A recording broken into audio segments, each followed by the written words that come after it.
Bonjour tout le monde et bonne année, bonne santé. Je vais vous présenter le suivi du potager de novembre jusqu'au décembre, ce que j'ai planté, semé, jusqu'au 27 janvier. Donc comme on voit, les choux-fleurs, ça a l'air d'être correct. Les radis, comme on voit, ça pousse super bien. Alors évitez de mettre trop de semences, là c'est à peu près correct. Parce qu'après il faut éclaircir. Voilà, comme celui-là, là, c'est pas bon du tout. Sauf si j'enlève celui-là. Il faut éviter. La batavia rouge de ce qui me restait du sillon, je l'ai replanté là. La sucrine. Et j'en ai d'autres ici. Donc ça c'est pas mal. C'est un tuyau. C'est une mini-serre. Je n'arrive pas à trouver le mot, pardon. Une mini-serre de 5 mètres. Et là, j'ai de la batavia et de la sucrine ici. Là, les poireaux, ça se présente à peu près. La batavia rouge. Et ici, ce que j'ai semé de la carotte, qui se trouve là. Ici, l'oignon d'Espagne. Et pourquoi je plante de l'oignon maintenant? Parce que à cette période de novembre, ça me permet de ne pas traiter ni rien. Donc ça reste en bio.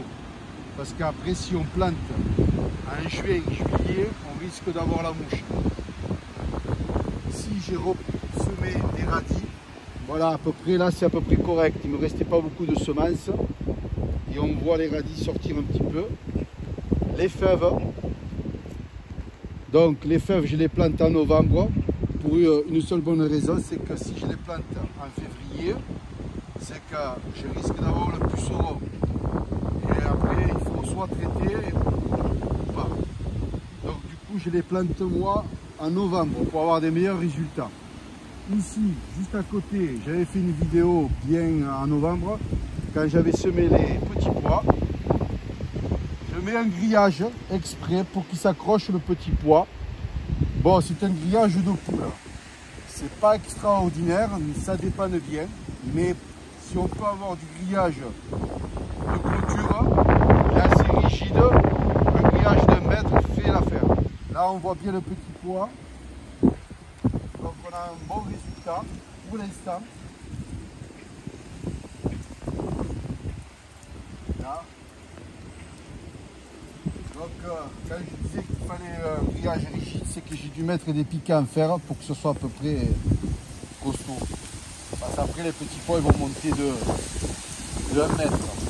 On peut semer des petits pois par terre, mais je déconseille parce que avec l'humidité, pour l'instant il n'y a pas les chaleurs qui arrivent, mais au mois de mars, vous risquez d'attraper l'oïdium.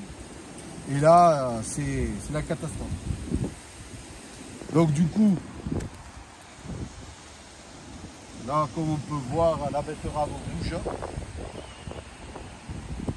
J'ai semé de la graine d'oignon dans les petites mini-serres. C'est des tunnels de 5 mètres, donc ne venez pas le haut.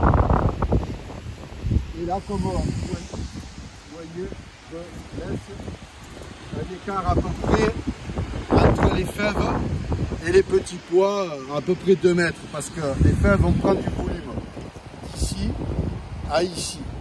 Les petits pois aussi vont arriver jusqu'ici, de là à là.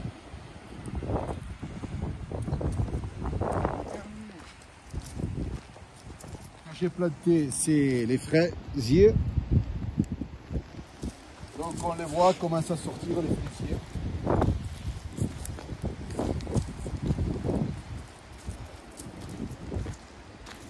Voilà, melon et fraisiers. Et artichauts. J'avais fait une vidéo sur le repiquage d'artichauts.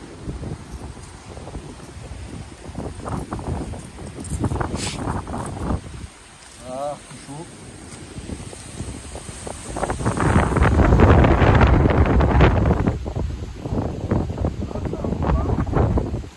Ce que j'ai repiqué d'ici pour replanter là. Là aussi. Là aussi.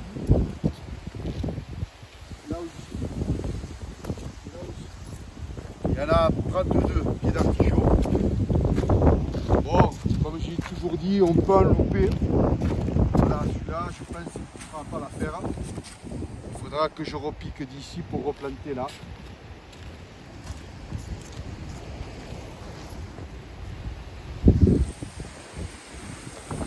Et là, on va tarder à travailler la terre pour préparer le pomme de terre. Et là, le secret, c'est de travailler la terre comme ça. Bon, après, c'est une petite corvée, il faut désherber. Là, ça manque un peu d'eau. Voilà. Et je suis tout le long. Donc la betterave rouge, elle a l'air d'être pas mal. Bon, j'espère que une prochaine vidéo, le suivi de ce que je plante et ce que je sème. À très bientôt.